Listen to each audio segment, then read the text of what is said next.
Boo Men. The girl was getting late getting home for supper. She took a shortcut through the cemetery, but oh, it made her nervous. When she saw another girl ahead of her, she hurried to catch up. "Do you mind if I walk with you?" she asked. "Walking through the cemetery at night scares me." "I know what you mean," the other girl said. "I used to feel that way myself when I was alive." There are all sorts of things that scare us. The dead scare us, for one day we will be dead like they are.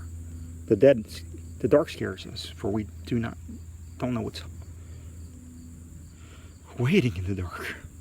At night, the sound of leaves rustling or branches groaning or someone whispering makes us uneasy.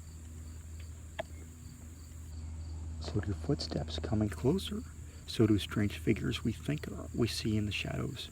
A human maybe, or a big animal, or some horrible thing we can barely make out. People call these creatures we think we see Boo Men. We imagine them, they say, but now and then a Boo Man turns out to be real. Queer happenings scare us too. We hear of a boy or a girl who was raised by an animal, a human being like us who yelps and howls and runs on all fours. The thought of it makes our flesh crawl. We hear of insects that make their nests in a person's body, or of a nightmare that comes true. We shudder. If such things really do happen, they could happen to us.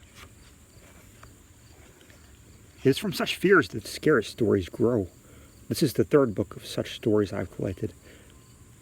I've learned some of them from the people I met. I found others, tales that had been written down in folklore archives and in libraries. As we always do with tales we learn, I've told them my own way. Some stories in this book have been told only in recent times, but others have been part of our folklore for as long as we know.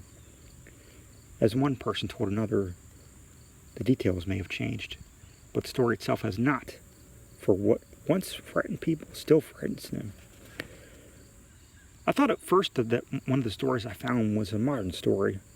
It is the one I call The Bus Stop. I then discovered that a similar story had been told 2,000 years earlier in ancient Rome.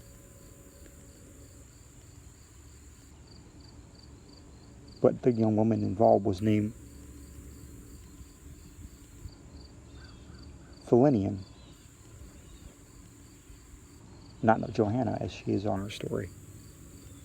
Are the stories in this book true? The one I call The Trouble is true. I can't be sure about the others. Most may have at least a little truth. The first strange things sometimes happen, and people love to tell about them and turn them into even better stories. Nowadays, most people say that they don't believe in ghosts and queer happenings and such, yet they still fear the dead and the dark. And they still see Boo Men waiting in the shadows. And they still tell scary stories, just as people always have. Alvin Schwartz.